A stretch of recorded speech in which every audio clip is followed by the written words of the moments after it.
Tous nos cœurs brûlent de cette espérance du retour de notre Sauveur. Différents faits divers nous interpellent et nous incitent à la réflexion. Ils annoncent un événement imminent et d'une grande importance. Mais comment l'analyser? En écoutant Jean-Claude qui, à la lumière de la Bible, t'accompagnera et te permettra d'être prête, d'être prêt pour le retour de Jésus. Note que les éditions spéciales sont disponibles sur YouTube. Quelle est la réponse 2? Le 2, c'est le chiffre. Je te salue fraternellement en Jésus-Christ, le Sauveur du monde. C'est Jean-Claude qui partage avec toi cette nouvelle série qui s'intitule « Découvrir la vérité ». Marco et Jean-Claude Messi, le ticket gagnant, le serviteur appelé par Dieu pour te dire que Jésus revient très bientôt. Nous avons vu hier un thème fort intéressant. Donne-moi des enfants, je meurs. Une commande faite par Rachel à Jacob. Aujourd'hui, nous verrons la guerre des femmes.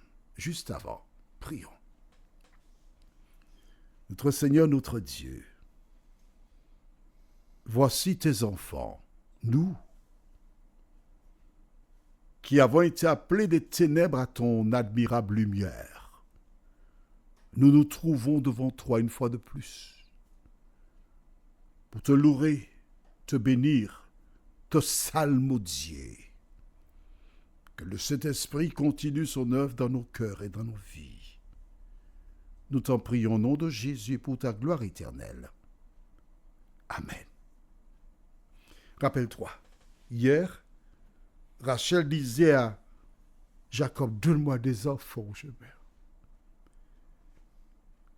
Mais je voudrais te dire, toi qui n'as pas d'enfant du tout, tu as suivi toute espèce de traitement. Et tu n'en as pas. Rappelle-toi de la réponse de Jacob. Le verset 2. La colère de Jacob s'enflamma contre Rachel. Il dit, suis-je à la place de Dieu qui t'empêche d'être féconde?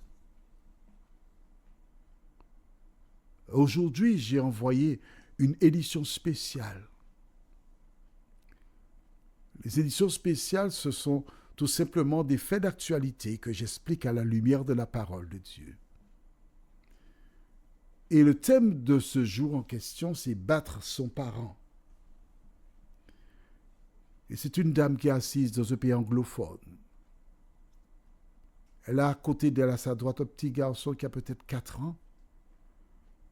Et un autre qui a peut-être 9, pas plus de 10 ans, qui est debout, énervé, qui lui dit « Parle-moi, maman, parle-moi !» Il a infligé une calotte à sa mère, en présence d'adultes. Il y a une dame qui est près de la maman et dit « Garçon, ne tape pas ta maman, gentiment. » Mais lui, il continue à parler, tapant les pieds. « Je te parle, maman, réponds-moi !»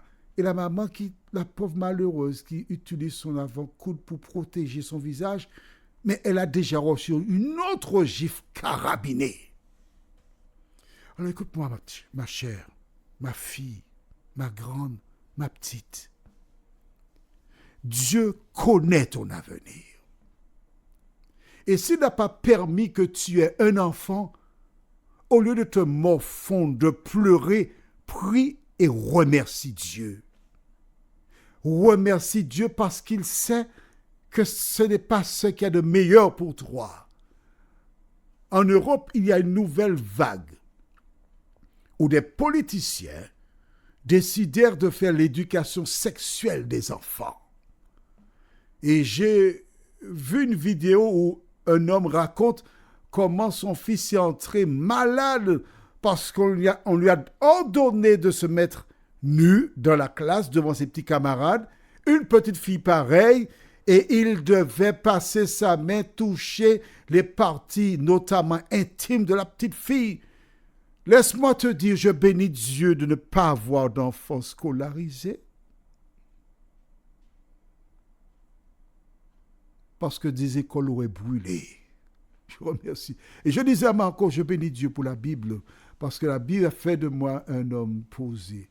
Mais si aujourd'hui j'avais un enfant et on intimait l'ordre à l'enfant de se dévêtir devant d'autres enfants, est-ce que tu comprends pourquoi Dieu n'a pas permis que tu aies des enfants?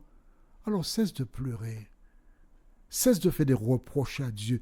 Au contraire, remercie Dieu parce qu'il t'a protégé. Aujourd'hui, nous voyons la guerre des femmes. Nous lisons toujours dans le livre de Genèse, chapitre 30, les versets 7 à 13. Bila, servante de Rachel, devint encore enceinte et enfanta un second fils à Jacob. Rachel dit, « J'ai lutté divinement contre ma sœur et j'ai vaincu. » Et elle l'appela du nom de Nephtali.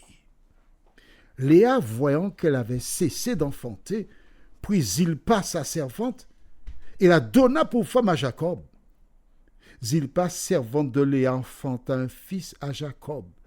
Léa dit, « Ah, quel bonheur !» Et elle l'appela du nom de Gad. Zilpa, servante de Léa, enfanta un second fils à Jacob. Léa dit, « Ah, que je suis heureuse ! Car les filles me diront heureuse. » Et elle l'appela du nom d'Asser. Quelle affaire! Rachel, qui n'a pas d'enfant, il faut qu'elle ait un enfant. Elle prend comme mère porteuse Bila, qui lui fait un premier enfant. Et que se passe-t-il? Elle l'appelle Dan. Ah, elle fait encore un deuxième enfant. Oh, oui, elle dit maintenant, j'ai lutté divinement contre ma sœur. Tu te rends compte? Divinement contre ma sœur. Je m'adresse aux hommes qui s'amusent. Les hommes qui s'amusent et qui jouent avec le cœur de deux sœurs. Des femmes aussi qui s'amusent et qui jouent avec le cœur de deux frères. C'est un crime. Un crime.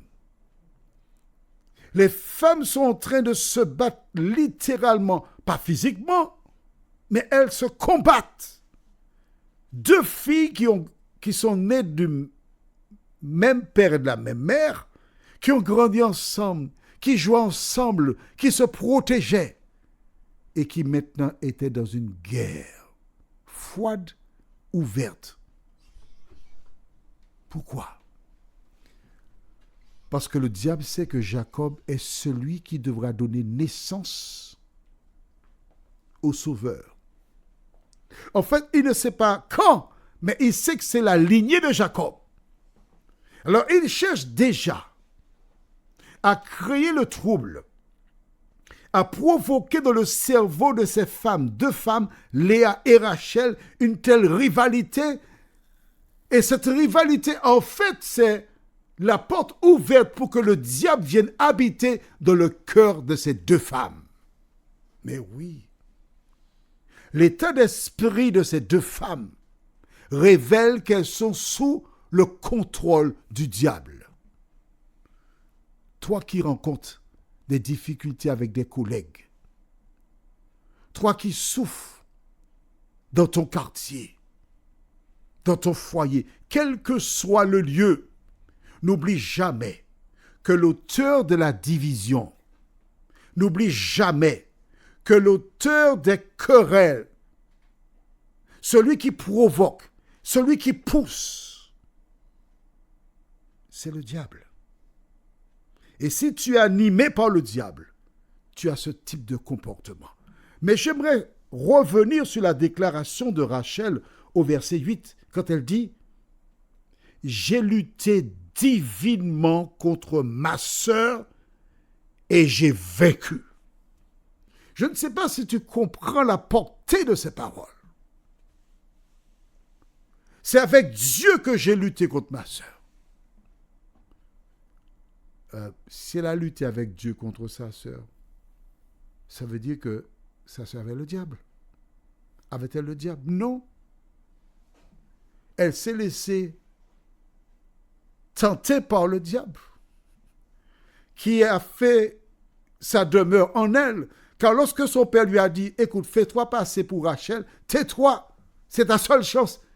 Elle a accepté de participer à ce crime en se faisant passer pour Rachel. Et elle paye les conséquences. Tu as vu, on en a parlé précédemment. Chaque fois qu'elle faisait un fils, elle disait, ah, maintenant, mon mari m'aimera. Maintenant, mon mari s'attachera à moi. Et par le passé, je connais beaucoup de jeunes femmes. Lorsque le garçon n'était pas prêt à se décider à les épouser, que faisait-elle? Elle tombait enceinte. Et les parents de la fille disent, bon, il faut réparer. Est-ce que tu penses qu'avoir un enfant, on peut réparer? Ce n'est pas une voiture. Hein? On répare des voitures, on répare du matériel. Mais quand il s'agit d'un enfant, on n'épouse jamais une femme pour réparer. Alors si tu es enceinte, tu n'aurais pas dû tomber enceinte. Si tu l'es, n'épouse pas un homme pour réparer. La seule raison pour laquelle tu épouses un homme, c'est parce que tu l'aimes et qu'il t'aime. Tu as vu? Léa n'aimait pas Jacob. Bon, à défaut de grive, on mange des merles. Il n'y avait pas d'homme dans le secteur. Elle avait les yeux délicats. Elle n'avait aucune garantie de trouver un homme. Bon, tant pis. Papa a dit faire comme ça. J'adhère. Au moins, j'aurai un homme. J'aurai des enfants. Elle a eu des enfants. Mais tu as vu comment elle est malheureuse.